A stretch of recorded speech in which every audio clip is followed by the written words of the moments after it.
Ayesha hotel का bill pay करके वहां से घर लौटने लगी। तभी उसी नंबर से उसके मोबाइल पर कॉल आने लगा और सामने से आवाज आई, आयशा मान गए, क्या हसीन रात बिताई है तुमने अमित के साथ। अब तो सारी दुनिया जान जाएगी कि तुम अमित से प्यार करती हो।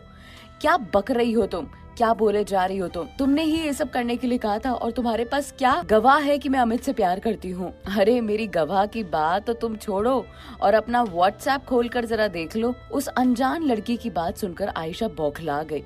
उसने गाड़ी रोकी और झट से अपना मोबाइल चेक किया।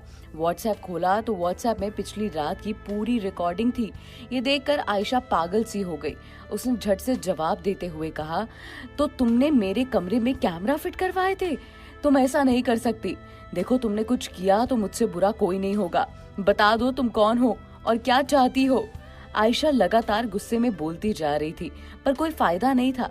आयशा की बकबक सुनने के पहले ही उस अनजान लड़की ने फोन काट दिया था। आयशा इस बात से काफी परेशान हो गई। उसके लिए खुद को संभालना मुश्किल पड़ता जा रहा था। वो भले ही जेवरातों के लिए ये सब कर रही थी, पर अगर अमन को ये बात पता चल गई और अगर ये रिकॉर्डिंग अमन तक पहुंच गई तो बहुत बड़ी प्रॉब्लम हो जाएगी। आयशा यही सोच रही थी।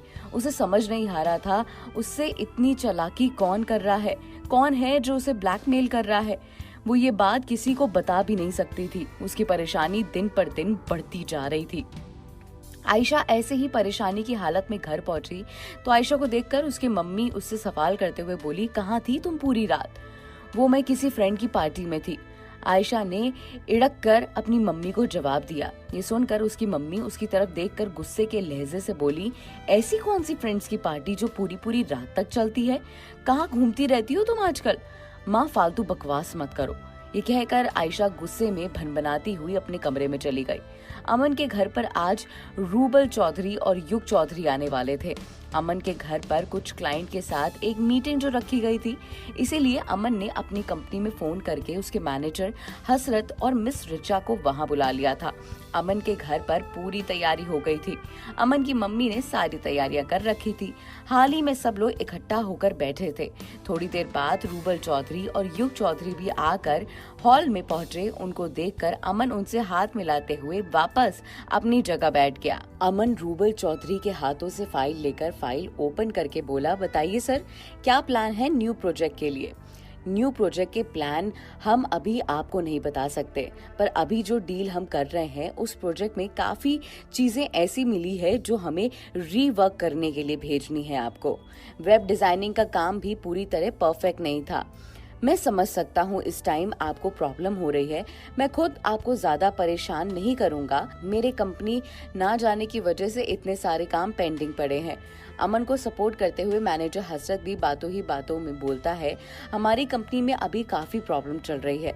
अभी अभी हमें 100 करोड़ का लॉस हुआ है। ये सुनकर युग चौंकते हुए बोला, 100 करोड़ का लॉस? पर कैसे? अरे वो एक टेंडर पास हुआ था मिस्टर पंकज का, पर वो रिसीव ही नहीं किया उन्होंने। ऐसी छोटी छोटी बहुत सारी प्रॉब्लम है, तो इन सारे कारणों की वजह से हमारे काम रुके पड़े हैं, अमन ने कहा। ओह, तो ये बात है। ये सोचकर युग मन ही मन में बड़बड़ाया। आप अपनी कंपनी कब से ज्वाइन कर रहे हैं वापस? रूबल चौधरी ने पूछा। जी बस 1-2 दिन में, अमन ने जवाब दिया। ठीक है, फिर मिलते हैं। आप अपनी फाइल पर साइन कर दीजिए ताकि हम प्रोजेक्ट को आगे बढ़ा सके। बाकी डिजाइन्स में भी काफी प्रॉब्लम आ रही है, लेकिन डिजाइन तो हमने आरव के शोरूम के मैनेजर प्राची से करवा लिए हैं।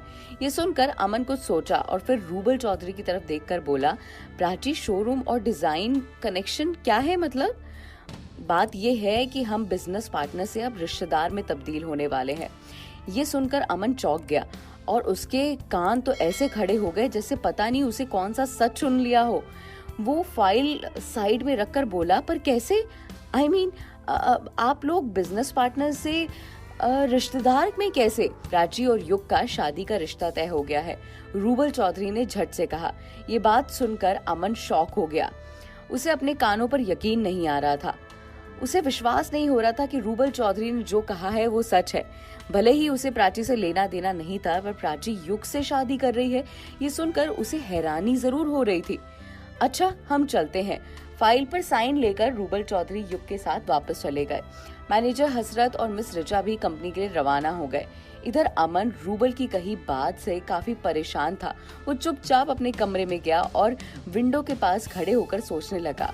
उस दिन जब आरव और रूही की शादी में वो दोनों एक रात टकराए थे, तो प्राची ने कहा था कि वो अमन के अलावा किसी और से प्यार नहीं करती और ना ही कर सकती है, तो युग से शादी कैसे कर रही है? इस लड़की का क्या करूं मैं? हर एक लफ्ज इसका झूठा होता है। मैं इतनी लड़की झूठी जिस पर मतलब भरोसा करना भी मुश्किल है, उससे कैसे प्यार कर सकता हूँ? वो ये सब मुझे अपनी बातों के जाल में फंसाने के लिए कर रही थी, जबकि सच तो ये है कि इन दोनों के बीच में चक्कर चल रहा है। पहले आरव को प्राची ने अपने जाल में फंसाया और अब युग को। युग तो वैसे भी बहुत अमीर आदमी है, तो अब उसकी कमी भी पूरी हो जाएगी और इसे और क्या चाहिए लाइफ में, सेटल हो जाएगी तो कम से कम मेरा और मेरी जिंदगी का पीछा भी छोड़ देगी। अमन भले ही सच का सामना कर रहा था, पर तकलीफ तो उसे भी बहुत हो रही थी। आज भले ही उसे ये सोचकर बहुत तकलीफ हो रही थी कि अब प्राची युग की हो जाएगी, उसे समझ नहीं आ रहा था कि जब वो प्राची की हर एक सच्चाई जानता है तो फिर क्यों उसे एक दर्द हो रहा है, क्यों वो खुद को संभाल नहीं पा रहा है। ये सोचकर कि प्राची और युग शादी कर रहे हैं, क्यों वो बार बार ये सारी बातें सोचने में मजबूर है। उसे प्राची से कोई लेना देना नहीं है। वो प्राची से नफरत करता है और सिर्फ नफरत करता है। अब आगे क्या होता है नीचे कमेंट करना मत भूलिएगा।